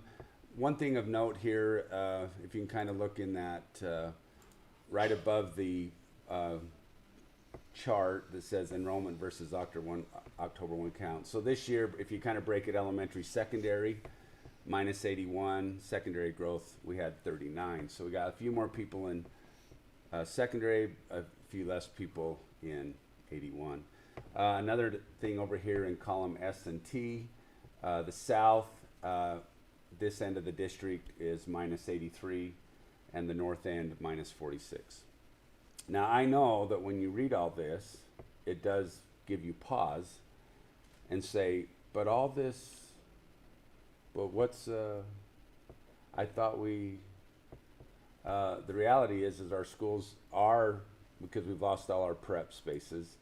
And again, when you divide this over 11 schools and down a couple, it's not like they're all in one school and all of a sudden we have 4 classrooms available. Maybe we've just gone from 25 per class down to 22 per class. It's not like we just have total space. But anyway, those are some things I just wanted to add. Maybe over here on the left side, you can kind of see which grades have made a kind of a jump, if you will. I think the reason why first grade's up is because some parents didn't put their kids in kindergarten, and then they've now transferred into first grade in our school district. And then we've had this bubble, I've been watching it, this 5th grade bubble has been bouncing from first to second to third to fourth to fifth, and it's just going to keep moving because it's the biggest, as you can see over the course of about 10 years, it's the biggest grade we have in the district. So don't be surprised, that just number is going to keep coming. It will kind of run through both the intermediate and middle schools and then eventually into the high schools. So questions, I haven't analyzed it and I don't know all of the details because that's part of her job, but those are just some things I thought would be worth talking about today. We know what the breakdown is in homeschooling. Are there a majority at certain ages, or are they spread evenly? Yeah, so back to that little area right there, and I don't, maybe you can't see that great, Brian. Oh, okay, yeah. Do we have that in here? It's actually in consent items, and I'm going to share this document with you. There's no reason why you can't have the historical data of this. In fact, I know I've shared it with you before, but it probably hasn't been at the top of your email. But I just thought I'd throw this in just as you can kind of see K-5 numbers have gone up, 6, 7 have kind of come up and then down, 9th kind of steadily up, 10, 12 kind of up and down, but clearly all of them have kind of gone up a little bit. And so one of the things, we'll have to look at as a district staff is, how do we recruit that group? How do we get them back to be part of us? And what do we offer that can be better than what they're doing? And, back in the day, we were the only show in town. And we're not the only show in town. And so we have to become really, really good at, the things that we know we can provide that others can't. And I think we have the ability to do that, but it's something we have to do step by step. Thank you so much. Appreciate all that information and good discussion. Okay, we're going to move on to G5, which is our school land trust and TSSA reviews. Okay, so we shared those plans with you back in February. School Land Trust says that we're just supposed to notify board members. They don't have to come before a public meeting. But in reviewing the changes in the process and everything, Keith and I felt like it's better to just put the plans on here, make sure that you've seen them so that you know that they're there. But you'll see I sent you an email again today that just resent the folder that I had shared with you back in February. So there shouldn't be anything here that's necessarily new, just maybe us following up and making sure that we share those final plans in a public meeting so that Marcy can go back through and see that they're attached and documented. If we just kind of do it through email, it makes it a little more difficult to make sure that it happens. So one of the things we're going to move towards is when we present you, it's hard for principals. One of the things that's tough is, so within this school year right now, they can't write the final report for their plans until January. We don't even have data for last year's, right? So last year's plan, I'm going to write the final report for, but the data comes in November, and then it opens up on the School Land Trust site in January. And then, so they're supposed to get that done, and then around March-ish, it will open up for them to write the plan for the next year. So we're living this plan, finalizing last year's plan, writing next year's plan. And that just gets really confusing. So we tried to separate it to make it a little bit easier and more clear. But I think what we're going to do in the future is you'll see in an April or May board meeting, you will see the plans as an action item to approve them and look at them, and that will be for the next year's plan. And you will also see as an information item last year's final reports, just so we kind of get it clear. But it's important to recognize that we're still living this year's plan. It's really fun the way they do that. It makes it so tough. We wish we could just like start the plan in September and write the final report in May, but it just doesn't work because of the data and how far it lags behind. So that's all. Just sharing those back with you to make sure it's recorded on here, even though we saw them last February. Thank you. I appreciate that. Does anyone have any discussion or questions about that? Let's move on to G6, the exemption approval from USBE. Superintendent. I think everything that Mike is oh, sorry. Jeez, I hate it when Robert gets to tell me what to do. The last month in an action item, I asked the board if they would approve the letter that you can see there to send into the Utah State Board of Education to ask for the exemption for the 2 days for the 2 fallen officers' funerals. And so that's the first thing there. I sent that to, I worked with Assistant Superintendent Elise Newey. She got it on the board agenda. You can see the next amount of slides was the board agenda for October 2nd. I got notice and I was able to sit for a few hours. Luckily, you know, I've got the big screen so I can work while I sit and listen to so much of what they're doing. But they actually moved our waiver request ahead a little bit before lunch, so I was able to hear that prior. So you can see number 7 asked that. And then it was soon after that, someone from the Attorney General's office who actually wrote up this agreement, sent it to me. I was able to sign it and send it back, and I got this back that very day. They turned around and had the Matt Hymas, the chair for the Utah State Board of Education, sign it. And so just notification that we were approved for the 2 days exemption, and we don't have to make them up, and they were very supportive. It was a 14 in favor and 1 abstention. I'm not sure, there wasn't a lot of discussion. I was on the Zoom, but I wasn't asked any questions. So, and I was able to, Monday, just this past Monday, we had our monthly superintendent's conference meetings, and both Molly Hart, the State Board of Education superintendent, and also Elise New were there, so I was able to tell them in person thank you, and after I'd already sent them emails. So I think this thing went really smoothly, and they were very understanding of how it all went. Awesome. Thank you so much for the effort you put into getting that done for us, and for making that decision as a leadership team too, to honor those fallen officers in our communities in that way. We appreciate it. I also just want to vocally say I appreciate the administrators and teachers at Bear River High School that took the time and that put the effort forth for those viewings. They did a really awesome job, and it was important, and it was a great thing for our community. So part of the healing process. I appreciate it. Okay, moving on to G7, the monthly financial report from Neil.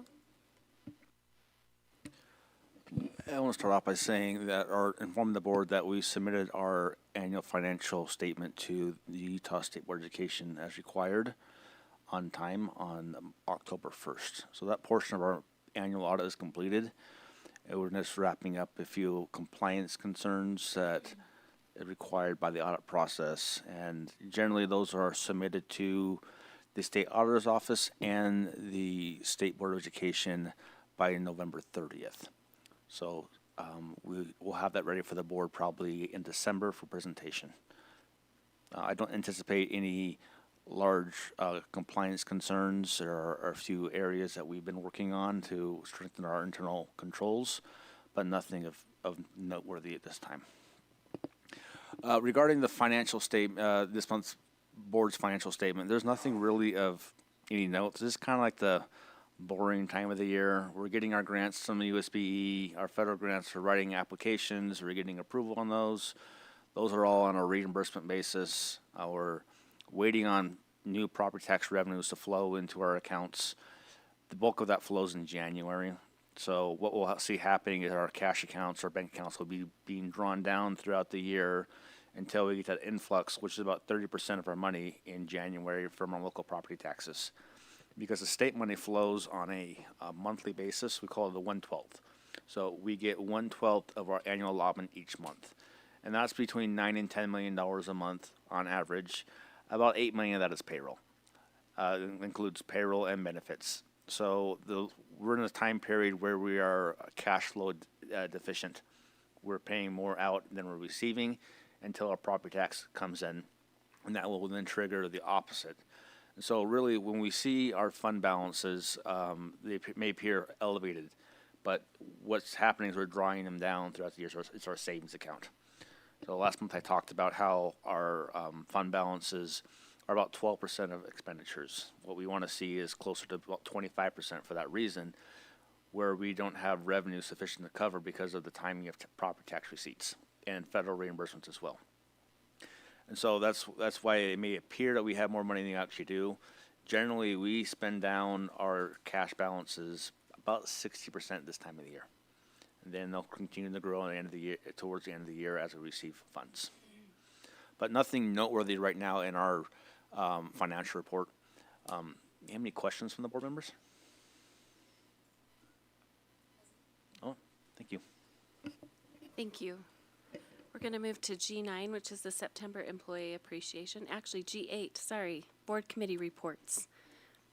Does anyone, I guess, I wish Corey were here, but we thanked him. That was for the Facilities Advisory Committee. That would be my report from that. Yeah. And Corey did a great job, I thought. Anyone else meet as a committee on any of your committees and want to fill us in? I went to the attendance meeting. It was Good. very interesting, Yeah. very good for me to understand what's going on. Do you have any wisdom you want to share with us? Wisdom? Or No. anything you learned, anything new that you didn't know about it? No, I just think it's really good to see where you see holes and ways that the schools can reach out to get students to come in and to know that they're cared for, and like whenever we can let the kids know that they are missed and that we notice when they're gone, I think that's good. And I think that's kind of the intention of the whole attendance thing. We want them there because they learn, but maybe this is just my opinion, is they might not graduate as a 4.0 student, but if they knew that they were cared for, it means something else too. So I just think it's a good goal, and the schools seem to be participating well. Thank you. Any other committees that you've served on that you want to report on? Okay. We will move to G9, September Employee Appreciation. And you see that in front of you. Is anyone going to present anything on those? Or it's right there for us to see. All right, so let's move to, go ahead. Can you just explain how those are derived, like how we get them? Yeah, as a leadership team, we just kind of felt like we needed to start elevating employee appreciation, and so we've provided an opportunity for each school to choose a teacher of the month and an ESP of the month. It's not a lot. We wish we could recognize more people, but just kind of going off of that, like if Sonic can have an employee of the month, certainly Yes. Willard Elementary can. And so each school, we've just set it up and created it so that the school can determine how they select those. And we've just provided them with a small recognition of our appreciation for all that they do for the school, and we're just trying to spotlight them in schools, in their local schools. I know Jamie's been sharing a lot of those, but Yeah, I've just seen trying to get names and faces out there to the parents of these are the people who work so hard for your kids, and even for all of us to be able to see, that teacher, I didn't know that teacher at Willard Elementary. That's so great that she's doing such a good job, or at Garland, and it's nice to see a name and see what they do. And so we're just trying to promote some appreciation there. You know, in I think it's April, we have kind of outstanding, and that's an awesome day. But we're just gonna do this once a year for 8 people when we have 1,800 that are working for us. So although this isn't, you know, divided by 12, but it is a couple people in every building every month where we can say thank you, and they get to be honored in their with their peers at their school. Yeah, and to choose, you know, one teacher from high school and one from elementary on the north and south end is just not saying thank you to enough teachers. It's just not. We want to do a lot better at that. So. I know one, and I text them, congratulations, I saw your name, employee of the month. That'd be cool. They'll already know, right? By Yeah. the time this, Yeah. say, what? Yep, and every month we'll just report on the last month, and they kind of are supposed to, the schools are supposed to do it by the end of the month, and we have set it up so that, like, I went through and calendared the reminders to the principals are already scheduled in my outgoing emails. They don't forget, they're going to get nagged throughout the year. So yeah, they'll already know by the end of the month and when we present it here, and by the time they're posted on social media. So I like that, Brian. That's a good idea. I think we could all reach out to those that are in our schools that we represent, and that would, I would think that would be meaningful. I would hope. Anyway, thank you. Thanks for what you're doing. It's awesome. Let's move to policy review. And I guess first, those on first reading. Do we have a motion? I have a couple questions. Just getting information about some of them. The policy 3043.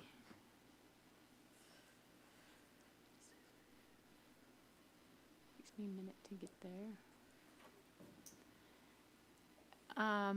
The redress of grievances on page 8.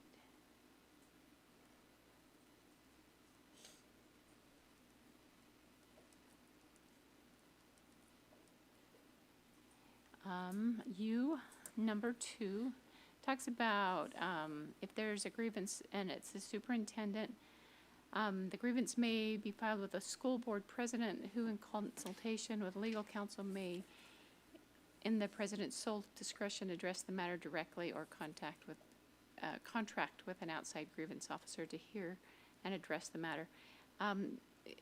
Where the superintendent and the BA are under the board, can we add in there that the board will be kept informed of the grievance and the outcomes? So by policy that the board will know what's going on. Just add a sentence to that.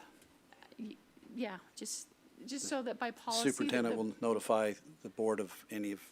Or the president will notify the board. The school board president Okay. will notify the board.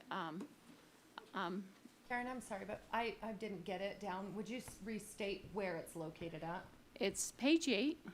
U2. Number, letter U, number 2. U2. So the board president will The board keep the president. board informed. Yeah, so we will know before it goes to the grievance, if it's an outside grievance officer, we'll know before that, and then we'll be kept in the loop what the grievance is and also the outcomes. That makes sense. That's if the grievance is about me. Yeah. My position. Sorry, Robert. And Correct, that's then- if the grievance is about my position, me. Yes, okay. But what it is, not necessarily the Yeah. person, but what the grievance is coming up for and the outcome. Number,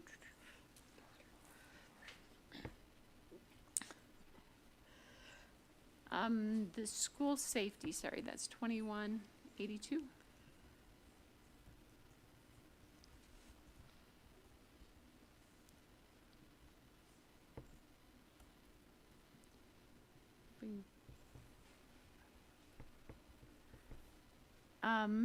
It talks about that every school is going to rotate, I think, every 3 years.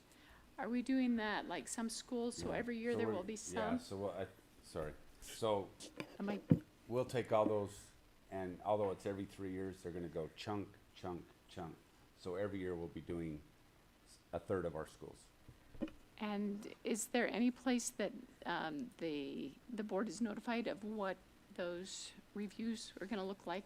There will be a report that we could have Tony Verderber, who will do those, and probably could give a summary. I think that certainly could be. I think, and Superintendent, do you remember? I thought those were going to begin just coming up in the next, kind of once the policy's put in place. But certainly we could have an informational item whenever you felt like you would want that. It could be at the end of the year, in May, June, April. Whenever the completed. safety officer felt like it, but if we could maybe put that in policy that the board is updated on those assessments. I would like to ask the board to reconsider that for a little bit, because I think one of the discussions that we've had and the state has had about that is notifying the public of our needs assessment highlights our weaknesses, and it makes it so. I think there's been some discussion about actually having that confidential, so I'll need to check that. Maybe we ask the state to add it as a closed session. That's something that we are we could do permitted that. to do a closed session for. Trying to think if that would work Maybe. currently. I think it's already there because of security and Yeah, it is in devices, security. so we could do it We in could a do it in closed session. session. Yeah. So that, I mean, it would just be nice to know what's out there and where. In What like number an would- informational yeah. public one, it could just be That they've been we done and- completed these schools this year. Yeah. Maybe very general details that what schools were completed, but in a closed session there could be more info.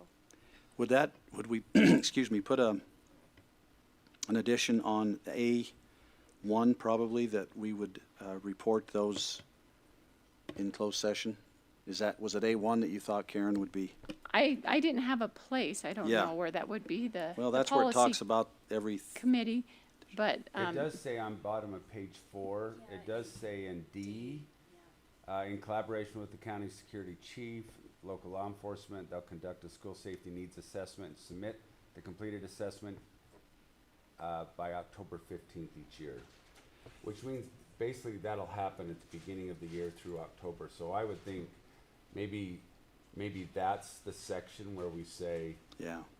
and by, within the next month or two, November with December, could give a report, 60 days or something like that.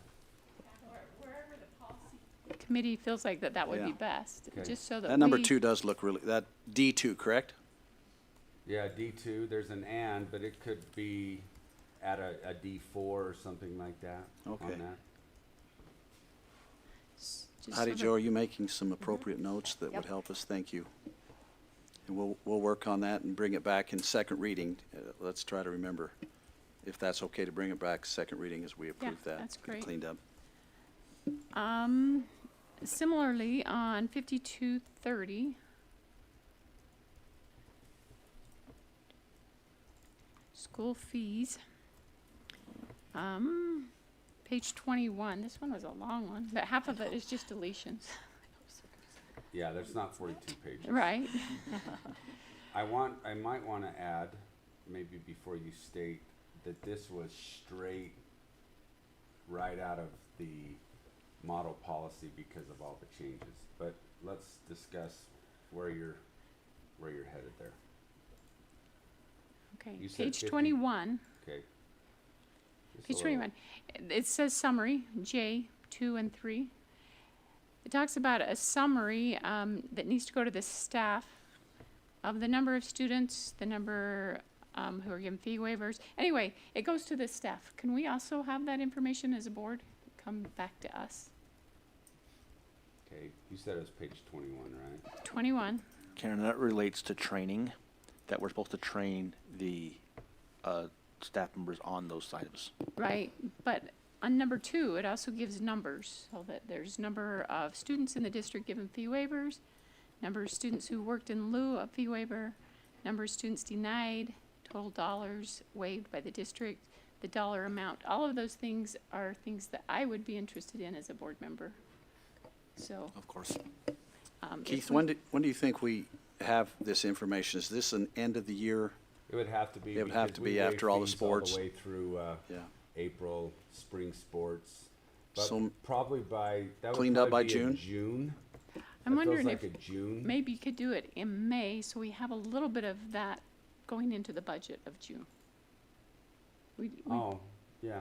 We wouldn't have a lot of fee waivers after our May board meeting, I wouldn't think. Generally not, So- but we do waive any extracurricular fees that could potentially be there, but we'd be pretty close. I mean, I don't know if we'd have the exact numbers, but pretty close. I'm like, right now I can pull up in Aspire all the information you're asking, so it's not like we have to go, well, we wouldn't know how many I've never heard anybody work in lieu of, just for the record. But one of the things that, like how many, anyway, that's a great thing, and we can put that. I guess if we put it in the policy, that would be fine. We put in the policy just right there and close to that area. Those numbers are also reported back to the board. So maybe in staff training, we can put that all that information will be given, a report will be shared with the board. And then the last question I have is on 6045, the Board of Education hotline. My question is just simply, have we ever had anything come through the hotline? And how would the board know? I think Superintendent, doesn't Marcy kind of monitor Yeah, that? I think it actually comes, and I think I've talked to Tiffany about a few of these. I believe Wade had, they come to those, not, I don't know, a couple of year maybe, but, yeah, they go to the state, and then somebody from the state sends an email to the vice and myself. So Can those that, be shared out to the board? I don't know if we have before, but Or it's called a Board of Education hotline. It would be nice for the Board of Education as a whole to know those things. okay, we'll be glad to do that. I don't think so. Where's the board? I think we're okay. And the few that we have gotten in the last year have been from, well, they haven't been fraud, waste, and abuse complaints. They've been more personnel Personnel type complaints, things, and yeah. they were ones that the board was already aware of. They just submitted it to the state, hoping the state would do something. But the state just really sends it back and says, hey, we were notified about this. Are you aware? Are you doing? Yeah, I don't think there's one that the board wasn't aware of. We just got the email from the state and with that, I would make a motion to, with those amendments, pass the policies on first reading. I'll second. we have a motion and a second. All those in favor say aye. Aye. Any opposed? All right, the policies on first reading have passed, which moves us to the policies on second reading. I can make a motion to pass the policies on second reading. I second that. All those in favor say aye. Aye. Any opposed? Okay, that motion passes. The policies on second reading have passed. Okay, that moves us to the consent items. I just want to say great job to all of the principals and district staff doing all this hiring. And it makes, are we full? I'm sure we still have open positions, but Paras, it's a lot of paras, which is really exciting. So, you need more bus drivers still? All right. I make a motion we approve the consent items. I second. Okay, we have a motion and a second. All those in favor say aye. Aye. Any opposed? Okay, that motion passes. We are going to move down to the board suggestions. I do have a note to put that in there to make sure we report on the school fees in June, so I'll have Marcy add that to that list. And safety in November, December. Yes. Suggestions for future board meetings. Well, we did change, Marcy did work on the future board agenda items as per requested, and you can see that that's different. So. It's outlined so well. I thought it looks great. If possible, could we have the safety, forget what his name is? Tony? But for his title, we looked at the policy, and the policy is great, but it would be nice to have him come explain the difference between some of those safety people. There's a guardian and there's a specialist and how all that works. So just I maybe think it's a great idea. I think it needs to be an informational item of all that he's been doing. And this summer we did a bunch of guardian training. Not quite all the schools are there, but there are a couple more for the areas that are not. And so I think that'd be a great informational item whenever, November, December, however you'd like to do that. Not in January. Wasn't there somebody that was on the schedule to come see us, and then we moved him down, and then we... He will be here next month. Oh, okay. Thanks. I don't know who it was. All right. And we are to the board of handbook attachments. I hope that everyone would take a minute and really look at that, the school board handbook we got from our regional meeting the other night. Wade, did we grab one for Wade? I don't think we did, dang it. We've got to get you one. I'll get one when I... It's really well done, and maybe, I don't know, what do you all think about taking a section out of that and just highlighting it for the next little bit, only to take a few minutes for this board handbook attachments? I don't know. That'd be okay? I see some heads nodding. Okay. All right. I'll keep you. Do we need to compare it to our handbook to see if there's anything in our handbook that needs to be updated? Probably. It's a good idea. I think it'd be a good idea, yeah. Yep. All right. When we originally did the handbook, well, of course, we didn't have one, and very few districts did, but Superintendent Tolman and myself worked with other districts throughout the state that did have one, and we compiled it to what we felt was the best fit for our district. So there could be additional things that we're not even aware of, so that's a good suggestion. Yeah. I guess Danielle and I could talk about maybe how to organize that and for future board meetings. All right, we need a motion now to move into closed session for the sale or lease of real property and also to discuss personnel. I make a motion that we move into closed session to discuss sale or lease of real property and personnel. I'll second. Okay, we need a roll call vote. You ready? Okay, Wade Hyde, yes. Julie Taylor, yes. Tiffany Summers, yes. Danielle Wright, yes. Karen Cronin, yes. Stephanie D. Phillips, yes. Okay. That motion passes and we'll be moving to closed session. And there's nothing after. There's one item. We have an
wrote that. Okay. Are you keeping track of who made that motion? Yeah.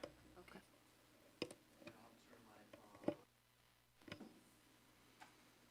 You got who made the motion and everything? Okay. Are we ready? Okay. I move that the BESD Board of Education approve the real estate purchase contract for the property located at 315 West, 850 South, Brigham City, Utah, 84302, parcel ID number 030820024, in the amount of $140,000. I'll second. All those in favor, say aye. Is this a roll call vote? I don't. Board motion. Okay. If it's unanimous, you wouldn't need it. If it was Oh. not unanimous, then you Okay. probably would go for it. All right. All those in favor, say aye. Aye. Any opposed?